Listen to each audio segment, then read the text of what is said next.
Welcome to Coach David Schuman's Success for Life podcast, where Coach Schuman tackles the important topics and interviews the very best in business, sports, and leadership to help you maximize your success. If you're looking to get the most out of everything you do, then listen now to the Success for Life podcast.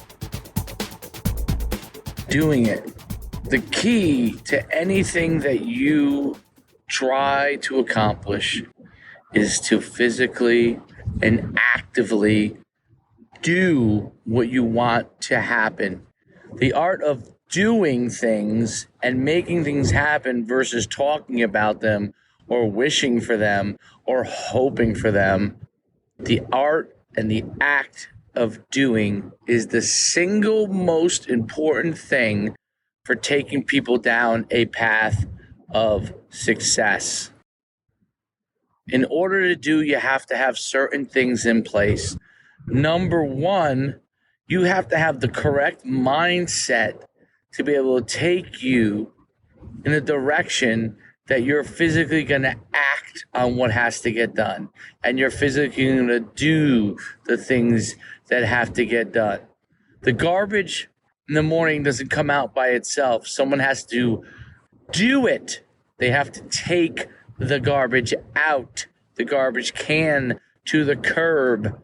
It has to physically be done. Someone has to physically do it. Every single day, someone has to physically make their bed. It has to be done. Someone has to make the food for people to eat. It has to be done. Everyone finds a way to do the necessity and the necessary things of life, but don't take the next step and figure out ways to do things and take the act of doing on things that they actually want to happen. If you want to be the very best athlete that you can be, you have to do the sprints. You have to do the weightlifting. You have to do it at a high level of intensity. You have to do the skills that are necessary for your sport. You have to wake up in the morning, put your clothes on, and get out a half hour early before anyone else. You have to do that. You have to change your mentality. Everybody has the same 24 hours in a day. That does not change. Everyone, no matter where they are and what they're doing, they have 24 hours in a day to do whatever they need to do. And somewhere around 6 to 8 hours get dedicated to sleep. Most people don't need more than probably 6 hours of sleep, but 6 hours of dedicated sleep at a minimum will help you be ready.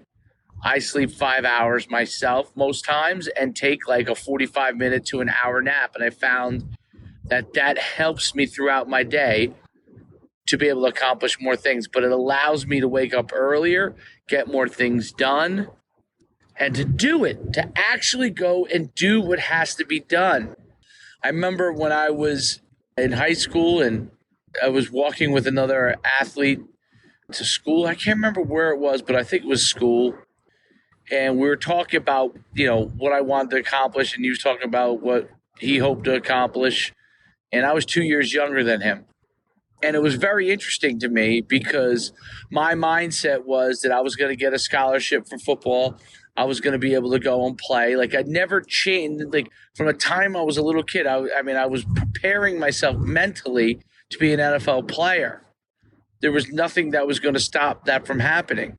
And I have to say, like, the fact in what people's influences are on you have a huge impact. And you have to be able, at a very young age, to stay focused on what you want to happen and to do the things that are necessary.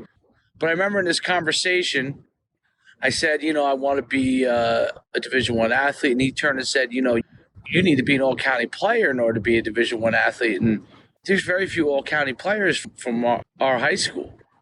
And I said, well, I'm going to be a Division I athlete. I'm working hard. I'm running sprints. I'm lifting every day to do it. And I love when I hear athletes talk about that they want to play at a Division I level. I deal with so many all the time. And they don't do the things that are necessary. That means lifting 6 out of 7 days a week, When I was in high school, I lifted 2 hours a day, every single day, no matter how I felt. 6 days a week, 7 days a week, lifting, ran sprints every other day, ran every single day, 6 out of 7 days a week. Did drills in the summertime, anytime I could to get better. All the time. And yes, I played another sport. I ran track. So I was working on my speed. I did that in the winter and spring. That's how important it was to me to be a Division I athlete. How important is it for you? Are you willing to do what's necessary? And looking back to when I was a kid, as much as I did do, I felt like now I could have done even more. There were things that I didn't do that probably other people did do. And that's probably the difference between my career ending after college and other people's careers ending playing in the NFL, because they probably were even more willing to do than what I was. And I learned that lesson. And I learned that if I want to be the best, I have to be willing to do what other people are not willing to do. The key word in everything I've said so far is do. How do you do it? You got to go do it. You got to take action. You have to go and do it. And you got to plan, not because you're taking all this time to plan everything out and then not doing it. You're going to plan and then do. Plan and then do. Set goals and revise. Take action on your goals.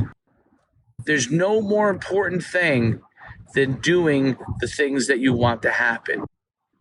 Every inch of improvement, every tenth of a second of improvement, every 5 pounds of weight add up. I always tell the kids that I coach, we've set our goals. You put a number on there and you say, let's say you said 500 pounds on the squat. They look at that number. If they haven't done anything when they enter my program as a new coach, they look at that number and think that I'm out of my mind. But I look at that number and say, if this person squats 300 pounds right now, over the next 52 weeks, improves literally 4 pounds per week, they will squat 500 pounds.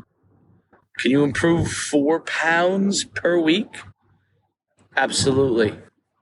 Can you improve 200 pounds from nowhere? Absolutely not. And that is the thing that has to be understood. The act of doing the things that are necessary to become a great athlete, a fantastic entrepreneur, a leader, a CEO. You have to do things that are necessary. You have to wake up earlier. Be like, oh, I don't like to wake up early. That's not me. That's nonsense. That's nonsense. For a long time, and I had to reach a certain level of success without ever having to wake up really early. But then I learned. I went and coached with a guy. His name is DJ Nimpius. He's one of the best football coaches that I've ever been around, maybe the best. Okay. And I went and coached with him as an assistant. And I really was not an early morning person. And his practice started at 6 a.m. promptly and had to be on the field at 5:57. And every time he'd see me walking down the hill as a coach, literally, I'd be walking down. I'd get there at 5:55. He'd blow the whistle to start practice. Get there at 5:52. He'd blow the whistle to start practice. And it took me a long time to understand why he was messing with me on that. But the lesson I learned was, wait a minute.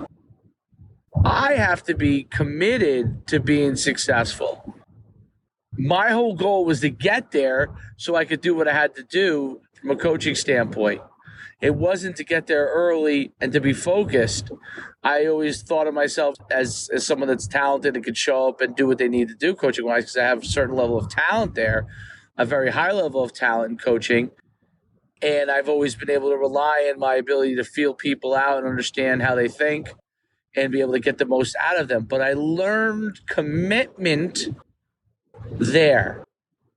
Now, I knew it from playing in college. I played college football at the University of Connecticut, and Coach Holtz instilled that in me. And we had to be there 3 minutes, 5 minutes early for practice. We had to be there at 5:55 a.m. and I would always be there on time.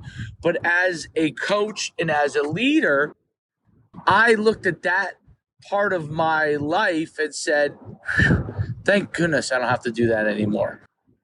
Instead of realizing that was what made me great. So the key is to understand. The second key is find out the things that will make you great, the difference makers, and do those difference makers. If you attack those two things and do again and go after it and do it again and figure out a way to accomplish big things, you'll be ultimately very, very successful in whatever it is you do. If you find excuses, if you get yourself off the hook by finding an excuse, I'll do it tomorrow. I don't feel like doing it right now. This drive is a little bit too long. I don't feel like picking up the phone call. Maybe I'll just lift tomorrow. And everybody goes through this. If you allow that to dominate your thought process and your mindset, you'll never accomplish the things that you hope to accomplish. You must do the things that are necessary to be successful. You must act on it constantly, and you must figure out a way to be great and do it over and over and over again. I hope that's helpful for you. Coach Schuman signing off. I look forward to seeing you next time on the Successful Life Podcast.